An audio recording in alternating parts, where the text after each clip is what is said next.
myth in the RV man. The myth in the RV man. The myth in the RV man. The myth in the RV man. RV Time proudly presents to you Revolution Campfire.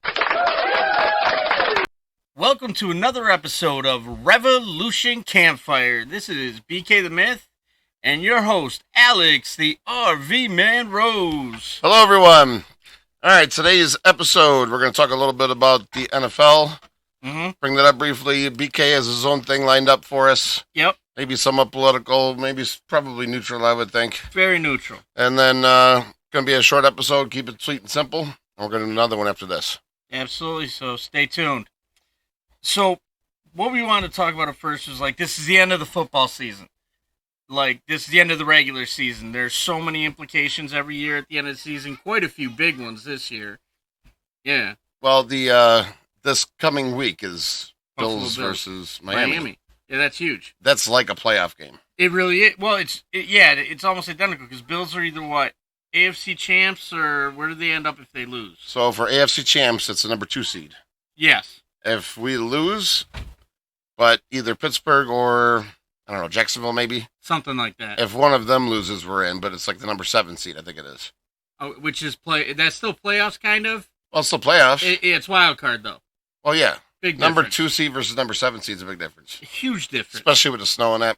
Yeah, and because they would get home field for it. Right. Yep, 100%. I'm looking forward to this game. I'm watching it tomorrow night. Yeah, big game. One thing I want to bring up. Shoot.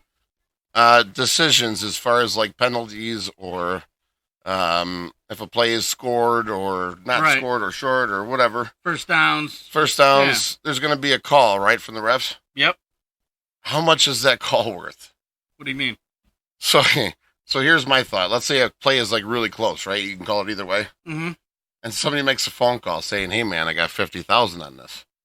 And the other owner or coach calls up, "Hey man, I got 200 on this." Sold.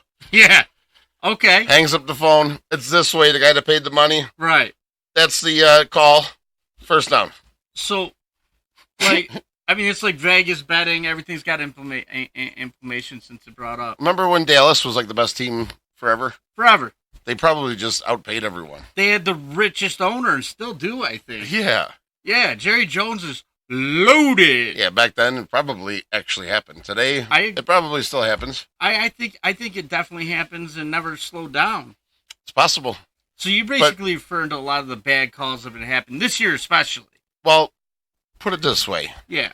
If there were to be this type of thing there, right? Sure. This collaboration, whatever you want to call it, I don't think the players could know about it. I don't think they could find out. I think you would have to keep it that way.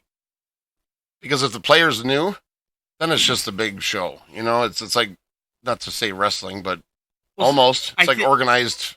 I feel like if the players know, there's no way they would get all of them on board. Because there's some really good football players that are great people. Yeah. So I don't think they could get all of them on board. I think we'd have heard about it by now. With the players that played years past. Yeah. So I don't think players are involved at all. If this is a thing. Agreed. I think that coaches could be. That definite possibility there. I think the owners are. That hands down. You don't own a football team and not have scratch in the interest of making more. Yeah, I have to think the owners and or coaches are involved and the refs are involved. Those big calls that go to New York. Yeah. Those guys are riding the Vegas lines or whatever they're doing over there, Yeah. They're calling up Vegas, how much is it worth to you? Yeah, I'm doing props. Yeah. Reviewing the booth. There's a phone in that booth. There's about 55 phones in that booth.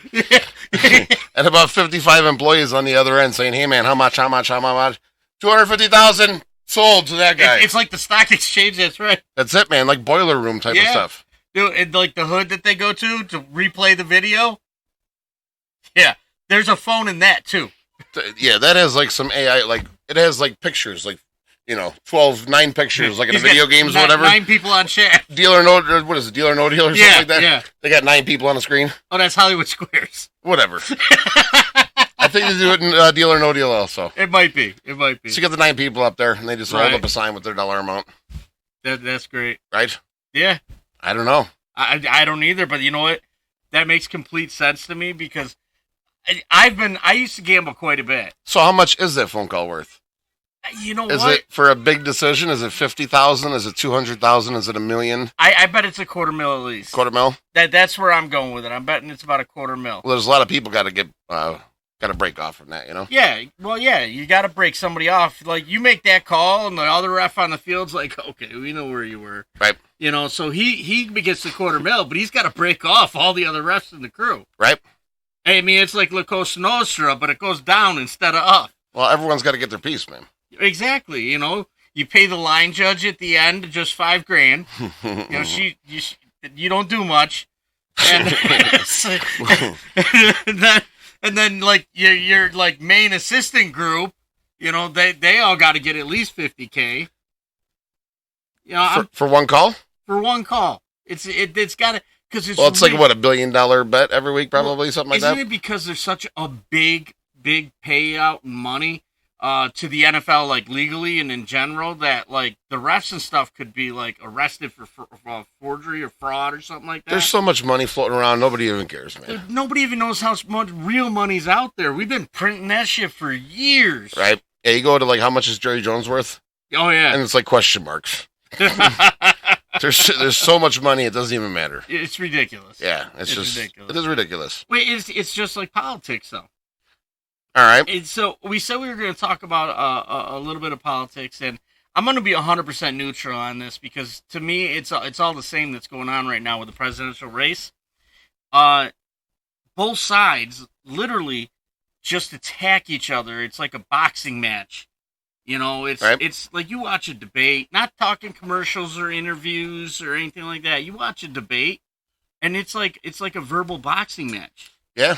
It's and I don't watch debates, but I catch the clips on Fox or CNN or whatever. But well, you know what? It's people are a lot more entertained by negative things, exactly, than they are actually focusing on the positives. It's become entertainment, and instead of like, instead of like, hey, who's the best person? Like, I would vote for one person that got up and said, I would like to be judged from my history, because it's all documented through politics.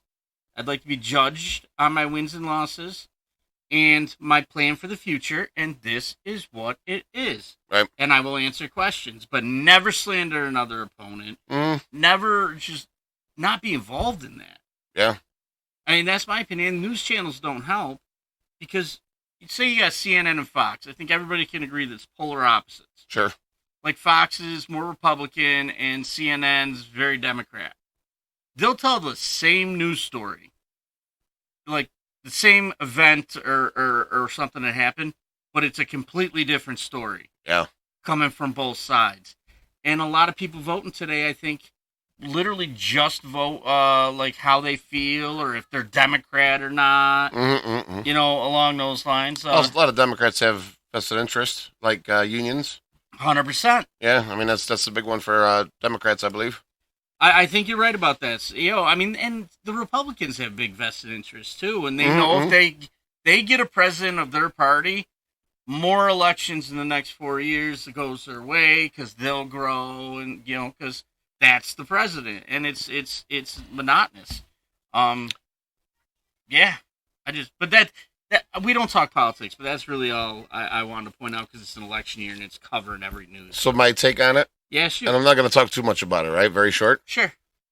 I'm going to vote for who I vote for, you know, based on whatever facts and intelligence I can get, right? Sure. But no matter who wins, who's in office as president, I'm going to support that person. Because they're our president. They're our president. I love that. I feel the same way. Yep, like, whoever's in office, I'm going to root for that person, right? Sure. And they're going to be there for 4 years regardless, pretty much. Even if it's not who you voted for, you still are in this country. What they do... He's the leader of the country. What they do is going to affect you, so why would you just badmouth them? Right. Oh, that brings up another point. And again, I'm not picking sides, but like what's going on with Trump right now, maybe he did it, maybe he didn't. The man's innocent until proven guilty. But why the Democratic leaders are the ones that push to have these things done right before an election year? Yeah. You know, it's like you're talking about just bashing the opponent. Yeah, and like that's like, I'm not saying I would or won't vote for Trump either, But like, let's say he got elected, with all the stuff that is going on with him, all through the media, every day, the entire 4 years he's in office. How many times do you think they'll try to impeach him this term if he won? I don't know, as much as possible.